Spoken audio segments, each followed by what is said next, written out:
bienvenidas, bienvenidos a este encuentro con algunas integrantes de la colectiva Actrices Argentinas. Me presento, soy Silvina Acosta, actriz, psicóloga especializada en género y diversidades, y estamos acá con Laura Escurra y Telma Fardín, que ellas después se van a presentar porque saben muy bien quiénes son, así que se presentan solas. Nosotras construimos un espacio colectivo feminista en el 2018 llamado Actrices Argentinas, sin planearlo. Nos autoconvocamos para apoyar la campaña nacional por el aborto legal, seguro y gratuito y firmar una carta que terminamos firmando más de 400 actrices alrededor de todo el país. Fue realmente muy grande esa acción que hicimos y nos hizo dar cuenta de la importancia de nuestra unión, la fuerza que teníamos, combinado con esta fuerza que tenemos por la fuerza de trabajo. El trabajar con los medios de comunicación también hace que tengamos una visibilidad que fue utilizada como herramienta propositiva para poder conseguir una cierta visibilización de esta temática. Acompañamos muchas acciones. Hubo una muy fundante en ese mismo 2018 que fue el acompañamiento de la denuncia de Telma Fardín en una conferencia de prensa. Pero luego de eso también seguimos teniendo distintas acciones visibilizando siempre, entre comillas, el mismo tema, ¿no? Que son la violación de todos nuestros derechos,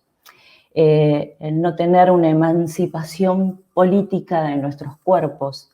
y que hace que tengamos que estar visibilizando otros casos, como nos pasó con Anaí y la denuncia por acoso laboral en un ámbito académico y cultural, o tantas madres separadas de hijes de una manera escandalosa en esta injusticia patriarcal que tenemos. Este colectivo feminista que tenemos y que adoramos nos ha empoderado mucho. Y cuando hablo de empoderamiento, para mí es muy importante que se entienda que no es un poder sobre, porque se trata de un poder con y de un poder para y de un poder desde adentro. Entonces, desde ese lugar es que trabajamos y que aprendemos día a día de la otra, del entorno, del contexto, de la política. También sabemos, como actrices que somos y como roles estereotipados que interpretamos, que tenemos una construcción social donde aparte también está evidenciado, digo, desde estudios, que las mujeres estamos subrepresentadas en la ficción, en todo sentido. Como fuerza laboral también, estamos doblemente representadas como objeto sexual, más que los hombres. Estamos doblemente representadas en roles de asistencia y de cuidado. Y todo eso es nuestra construcción social. Es esa representación que hace que no somos dueñas, tenemos derecho de nuestros propios cuerpos. Y es ahí donde nos damos cuenta que la Iglesia hace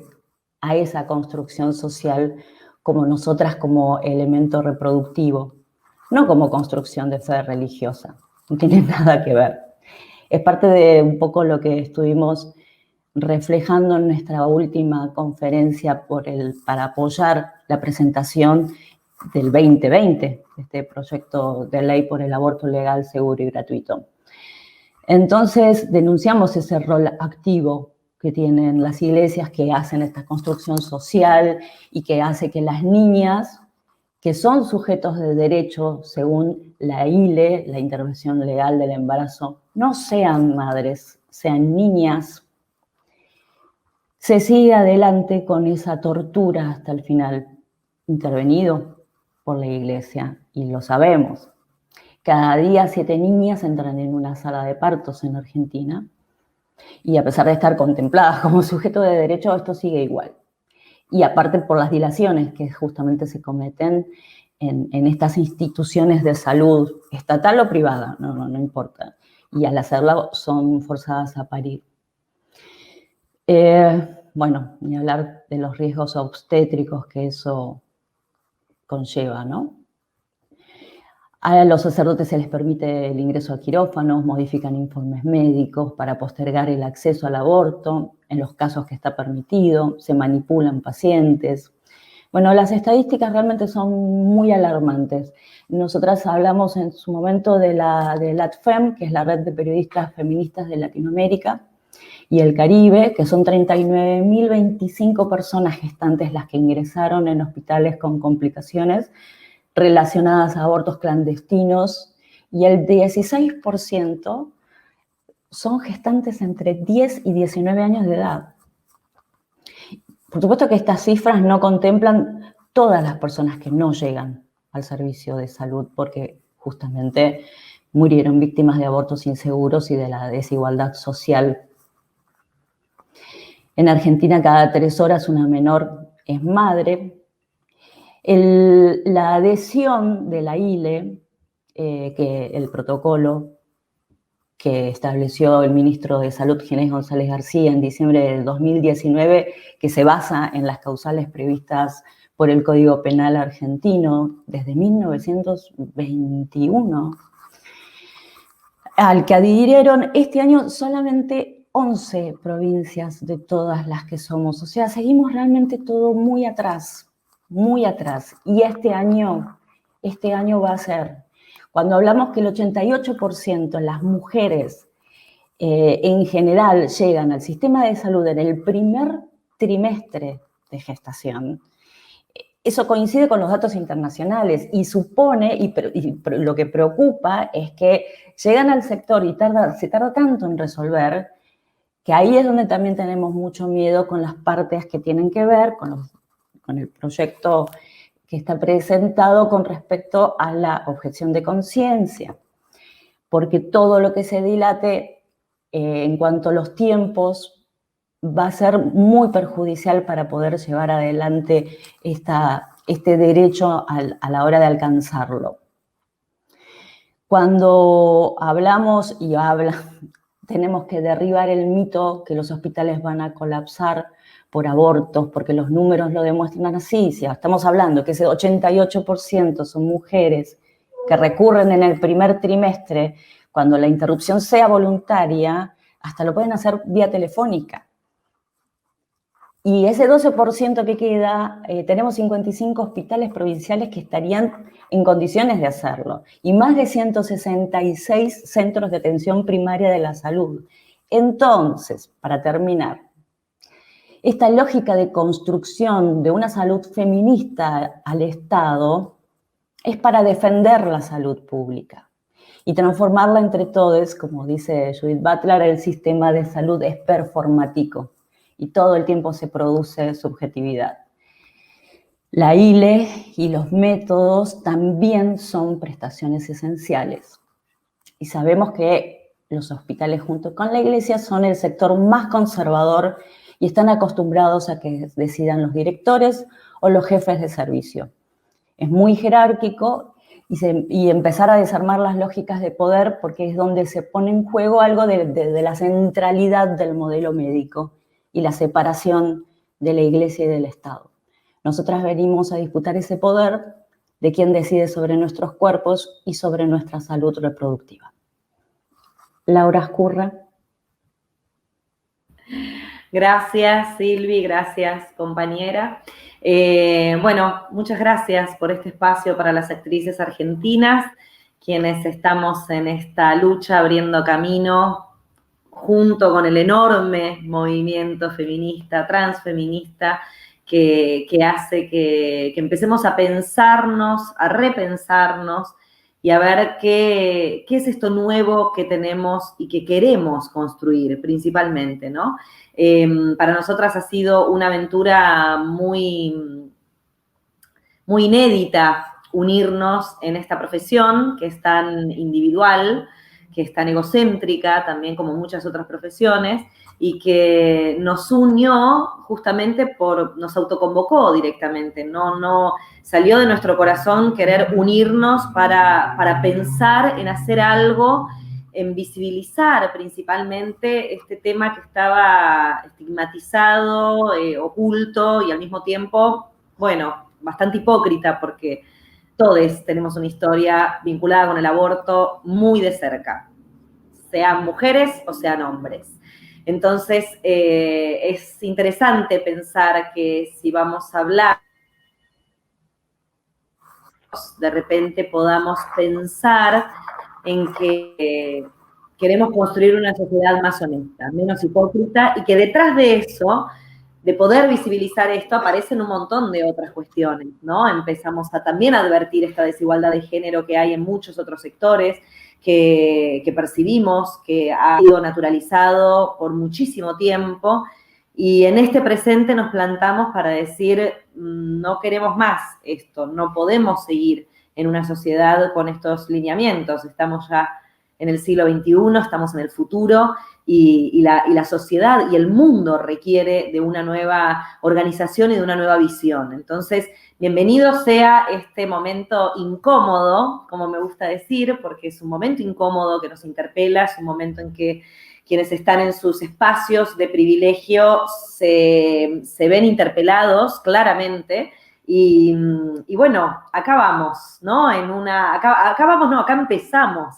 a realmente repensar y bienvenido sea el debate, con todo el abanico de colores que eso implica, porque hay muchos feminismos, no hay uno solo, como no hay una sola sexualidad, sino que hay muchas sexualidades, y volviendo un poco a esto que hablaba Silvia antes de todo lo que, brindando un panorama espectacular, con cifras, con datos impresionantes, siempre impecable nuestra compañera, también algo que nos preocupa y que alentamos profundamente desde el día 1 en que abrazamos la importancia, el derecho a decidir sobre nuestros cuerpos, es tener la información. Entonces, la educación sexual integral es vital para prevenir, para informar, para conocer acerca de nuestro cuerpo, de la soberanía de nuestro cuerpo y qué queremos y qué no queremos con este cuerpo propio que tenemos. Entonces, acá es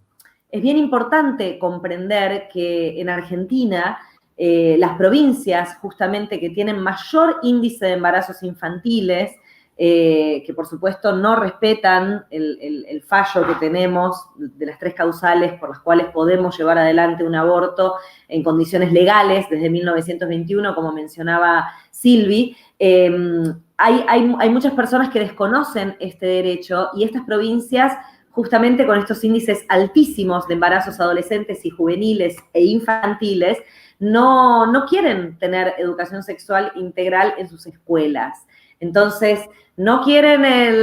la ley del aborto, no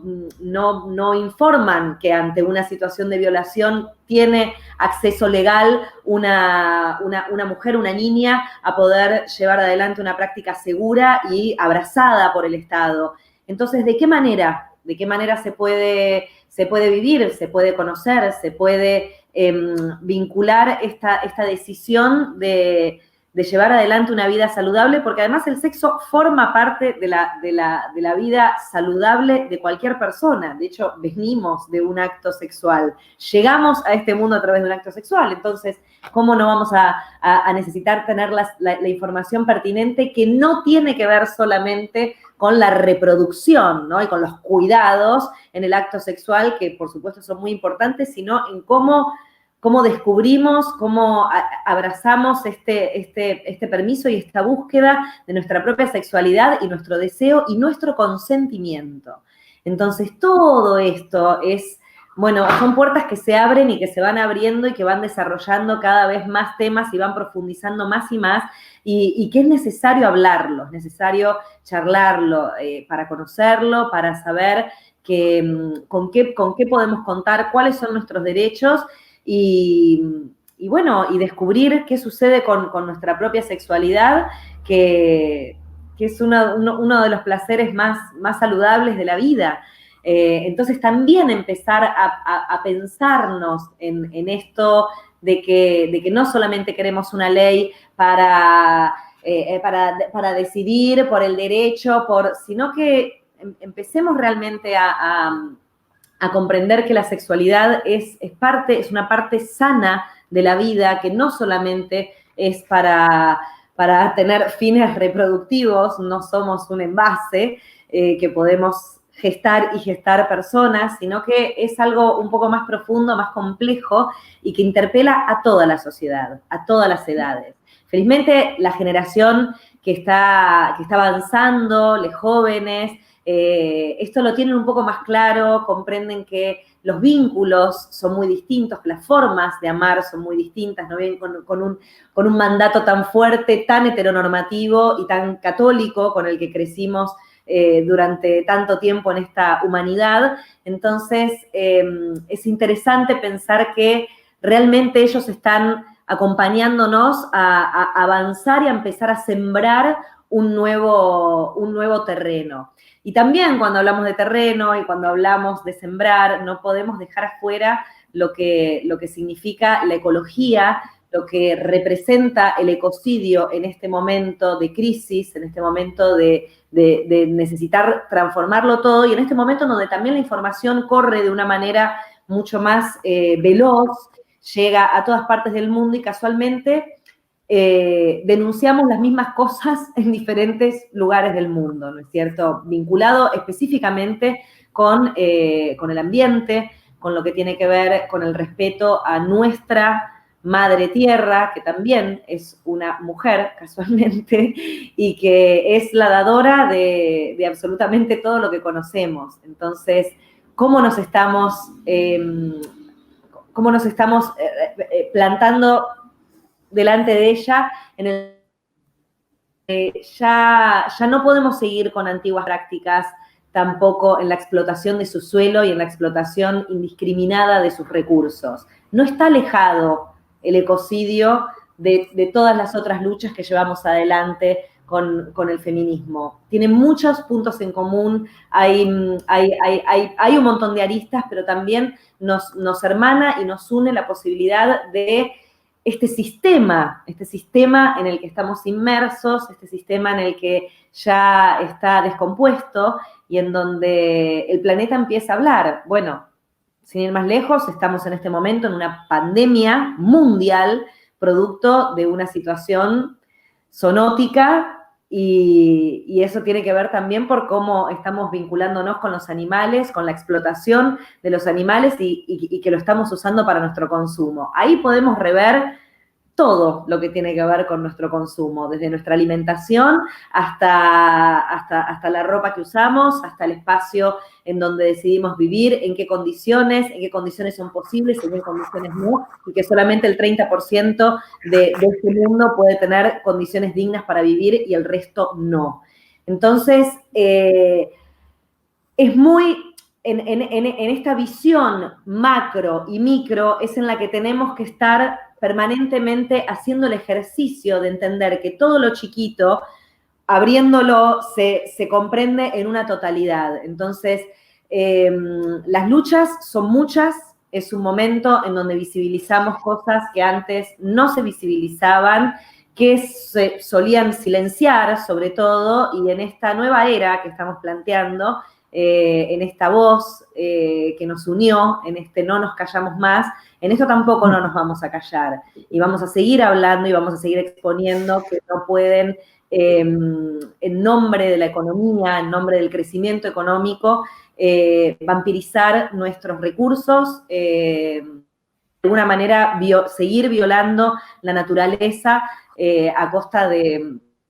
bueno, de enfermedades y de recursos naturales que realmente tienen un límite, no son ilimitados. Entonces, en toda esta totalidad de la que comparto, y ya para cerrar, me parece que es un momento para pensarse en profundidad, en equipo, en colectiva, pero principalmente en lo individual, ¿no? También hacer este ejercicio. Y es doloroso, y a veces cuesta, y a veces no queremos entrar en espacios que nos llevan al pasado y nos llevan a lugares que nos duelen, y que nos duelen mucho. Pero poder hablar de esto, poder exhalarlo y poder compartirlo, es una forma también de sanarlo. Así que bienvenido sea poder hablar para sanar, bienvenidos sean estos espacios en donde podemos encontrarnos y poder seguir pensando en construir algo más honesto y amoroso. Le doy la palabra a mi enorme compañera y amiga, Thelma Fardín. Bueno, qué maravilla tener también este espacio, así que agradezco en lo personal y agradecemos desde Actrices Argentinas, me sumo a lo que decía Lau.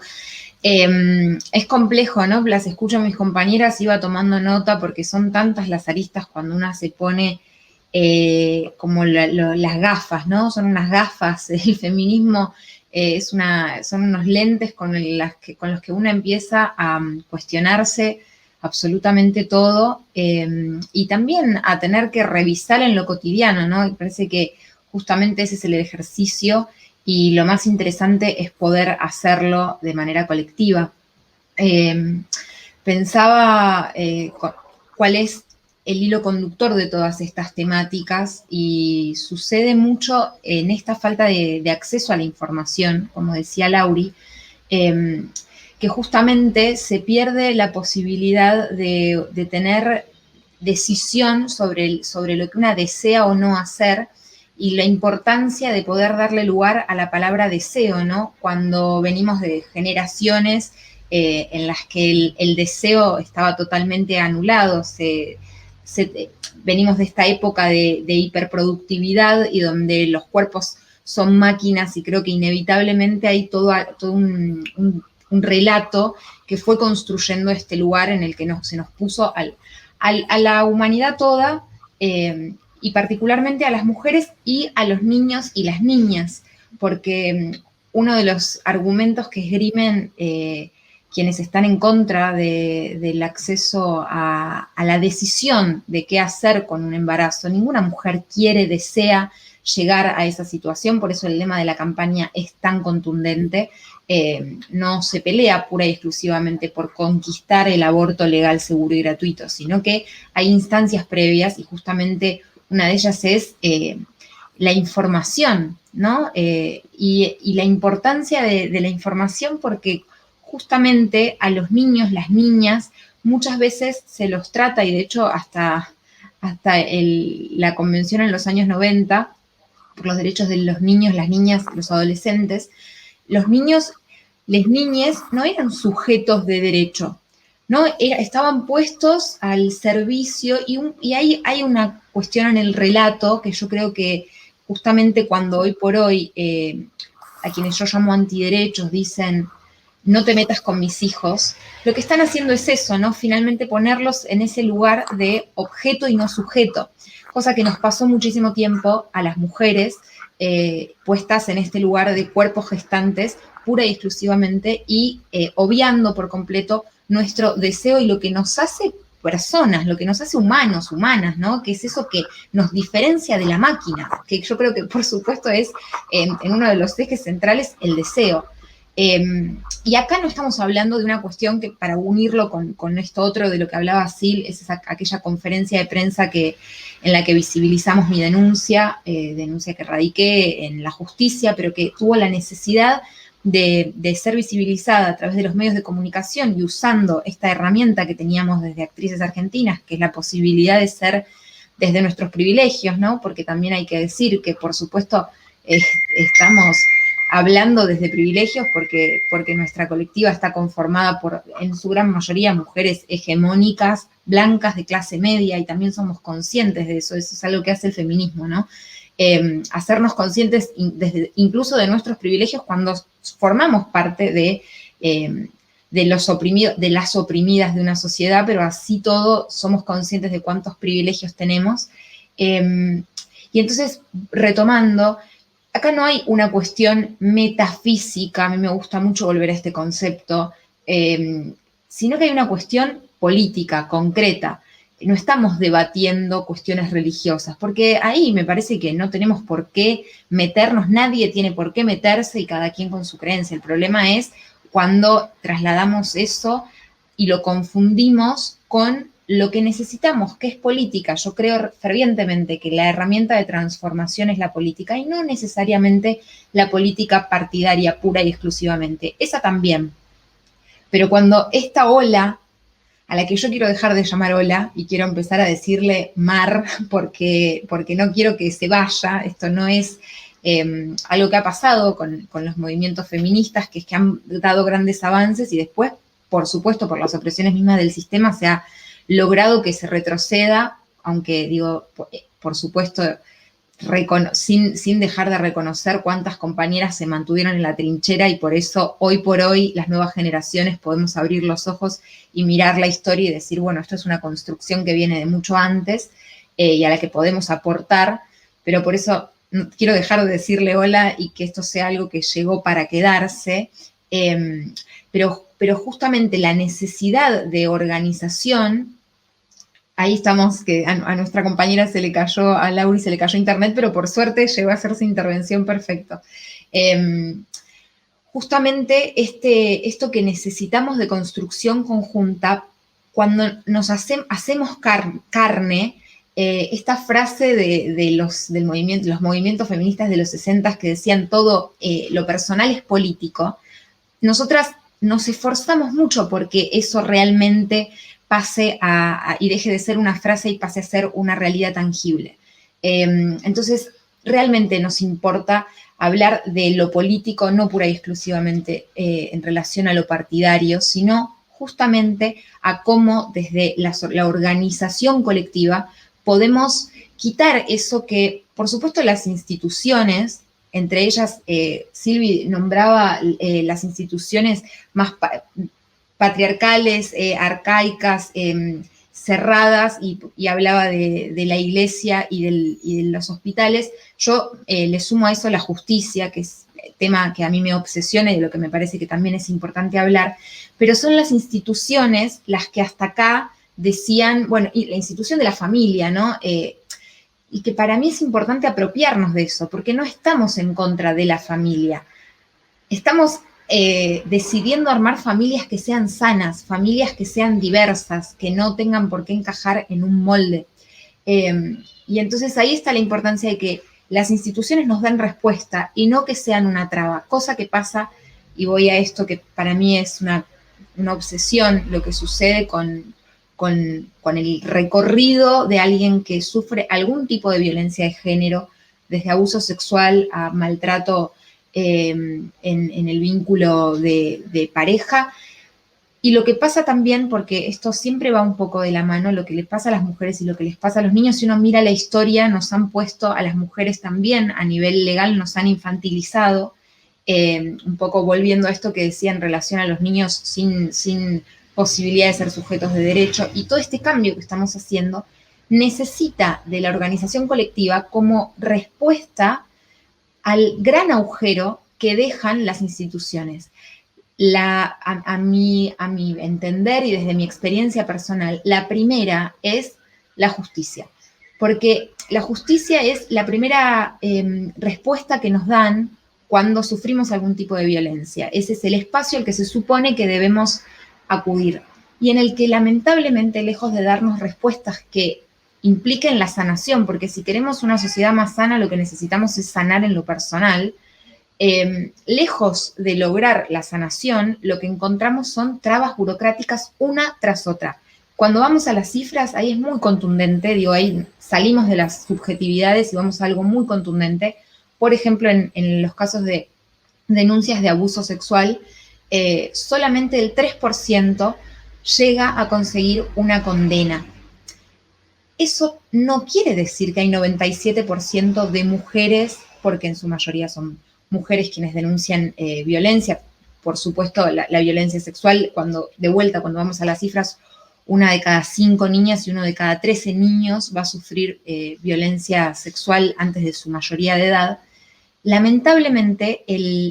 ese 97% no es que está mintiendo, no es que está inventando o queriendo pasar por un proceso tan terrible, porque sí, lo que hay, ese 97% lo que nos dice es que hay una falla enorme de parte de las instituciones que deberían dar una respuesta. Entonces, uniendo un poco, creo que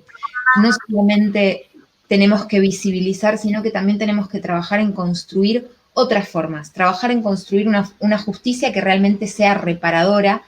y también replantearnos si la solución es pura y exclusivamente la justicia o si, como nos dimos cuenta en relación al debate por el aborto legal, seguro y gratuito, hay una necesidad clara de que el sistema de salud dé también una respuesta a las mujeres que denuncian violencia y que quedan solas en un entrampado judicial que las revictimiza y que, por supuesto, la gran mayoría de las mujeres, y Lau hablaba que solamente un 30% de la población mundial tiene acceso a una vida digna, a condiciones de vida digna, imagínense cuántas son las que pueden realmente acceder a hacer una terapia, algo que sea complementario de ese proceso judicial que lamentablemente en Argentina, y esto para cerrar, aunque podríamos estar muchísimo tiempo hablando de esta temática, lamentablemente en Argentina en el 2019 se hizo un estudio, The Economist hizo un estudio en el que evalúa la capacidad de respuesta de los estados frente a las denuncias de cualquier tipo de violencia sufrido por las mujeres, y lamentablemente Argentina, de 40 países, ocupó el puesto 35. Es llamativo porque en Argentina estamos siendo mirades por nuestro enorme movimiento feminista, por los feminismos, por la fuerza que tiene, pero creo que lamentablemente, así como lo pondero y me enorgullece pertenecer a ese movimiento, creo también que es respuesta a ese agujero gigante que han dejado las instituciones, y frente a eso, por supuesto, no nos quedamos de brazos cruzados, y la respuesta es una construcción colectiva, que es esto que hacemos en este pequeño espacio que estamos compartiendo, lo que hacemos nosotras en nuestra humilde colectiva, tratando de aprender de aquellas que han marcado senderos y repensándonos en lo personal, volviendo lo personal político y poniéndolo al servicio de la construcción colectiva para que realmente quienes vengan después tengan un poco el camino allanado. Seguiríamos muchísimo tiempo, sin duda. Quiero reforzar esto que decía Lau, la importancia de la educación sexual, porque es eje central en relación al aborto y en relación a los abusos.